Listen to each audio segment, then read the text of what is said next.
ఒక్క ట్రైలర్ తోటి social media మొత్తం షేక్ అయిపోయింది. ఎన్టీఆర్ని ఇంత వైలెంట్ గా, ఇంత పవర్ఫుల్ గా ఎప్పుడూ చూడలేదు. ప్రశాంత్ నీల్ మరోసారి మ్యాసివ్ యూనివర్స్ క్రియేట్ చేయబోతున్నాడా? మరి ఇంకెందుకు లేటు, ఇప్పుడు వచ్చిన డ్రాగన్ ట్రైలర్ లో హిడెన్ డీటెయిల్స్ చూద్దాం. Let's dive into the video. Trailer start అవగానే dark visuals, fire shots, gun shots, అసలు మొదటి 10 seconds లోనే మనకి గూస్ బంప్స్ వస్తాయి. స్టోరీ మనకి 1960s బ్యాక్గ్రౌండ్ లో నడుస్తుంది.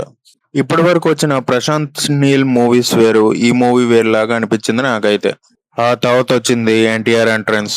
ఒక్క లుక్ తోటి స్క్రీన్ మొత్తం డామినేట్ చేశాడు. ఆ రగ్గడ్ బియర్డ్ తోటి, ఆ ఇంటెన్స్ ఐస్ తోటి పూర్తిగా ఒక కొత్త ఎన్టీఆర్ ని పరిచయం చేశాడు ప్రశాంత్ నీల్ ఫ్యాన్స్ కి. ఫ్యాన్స్ అయితే ఆల్రెడీ సెలబ్రేషన్ స్టార్ట్ చేశారు. అలాగే Prashanth Neel style of elevations అంటే ఏంటో మళ్ళీ చూపించాడు.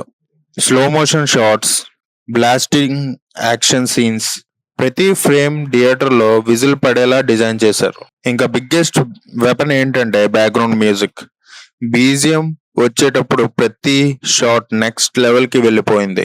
హెడ్ ఫోన్స్ పెట్టుకొని చూస్తే అసలు ఆ వైబే మరో లెవెల్లో ఉంది. ట్రైలర్ లో డైరెక్ట్ గా స్టోరీ రివీల్ చేయలేదు, కానీ illegal empire and revenge, blood shades చుట్టూ స్టోరీ తిరిగే ఛాన్స్ ఉంది. అనిల్ కపూర్ క్యారెక్టర్ కూడా డేంజరస్ అండ్ పవర్ఫుల్ రోల్ లాగా అనిపించింది.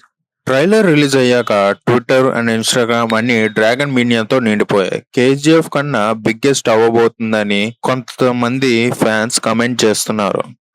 ఎన్టీఆర్ ఫ్యాన్స్ అయితే ఆల్రెడీ రికార్డుల గురించి మాట్లాడుకోవడం స్టార్ట్ చేస్తారు. మొత్తానికి డ్రాగన్ ట్రైలర్ చూస్తే ఇది పాన్ ఇండియా బాక్స్ ఆఫీస్ ని షేక్ చేసే సినిమా అనిపిస్తుంది. మీకు ట్రైలర్ లో మీకు ఎలా కనిపించిందో కామెంట్ లో పిన్ చేసి చెప్పండి. ఇలాంటి ఇంట్రెస్టింగ్ అప్డేట్స్ మరింత కావాలంటే సబ్స్క్రైబ్ టు సినీ చర్చ. Signing off.